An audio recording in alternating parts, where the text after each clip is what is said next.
கீரையில தொக்கா அப்படின்ற மாதிரி தாங்க இருந்தது. பாலக்கீரை வச்சு நான் கீரையில தொக்கு பண்ணியிருந்தாங்க. அந்த பாலக்கீரைன்னு சொல்லுவாங்க, பசலைக்கீரைன்னு சொல்லுவாங்க, ஸ்பீனச்னு சொல்லுவாங்க.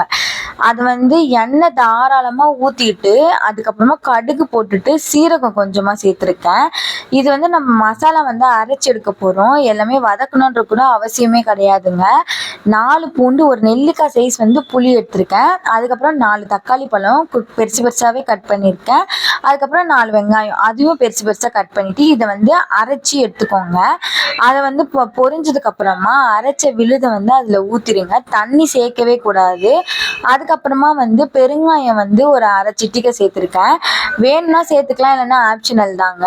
அதுக்கப்புறமா அரை ஸ்பூன் உப்பு போட்டிருக்கேன். இது கிரேவியா தொக்கு மாதிரி வரப்போகுது.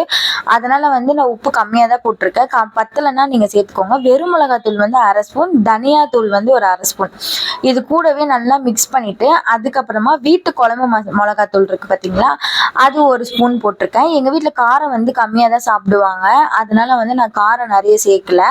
நீங்கள் காரம் ஜாஸ்தி சாப்பிட்றவங்க இன்னும் எக்ஸ்ட்ரா ஒரு ஸ்பூன் சேர்த்துக்கலாம். பர்ஃபெக்டாக சூப்பராக வந்துடுங்க. அதை மிக்ஸ் பண்ணிட்டதுக்கு அப்புறமா பசலைக்கீரை இருக்குது பார்த்தீங்களா, அதை கழுவிட்டு அதை குட்டி குட்டியாக கட் பண்ணி வச்சுருக்கேங்க. கட் பண்ணுறதும் ஈஸி தான், க்ளீன் பண்ணுறதும் ஈஸி தாங்க. எப்படி க்ளீன் பண்ணணுன்றது வீடியோ வேணும்னா சொல்லுங்கள், கமெண்ட் பண்ணுங்கள். க்ளீன் பண்ணுற வீடியோ போட்டுடலாம் நம்ம.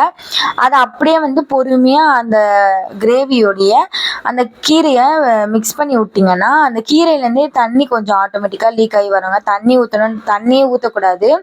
அதுக்கப்புறமா மிக்ஸ் பண்ணினே இருங்க. சிம்மில் வச்சு மிக்ஸ் பண்ணிகிட்டே இருங்க. எண்ணெய் பிரிஞ்சு வரும் பாருங்கள்.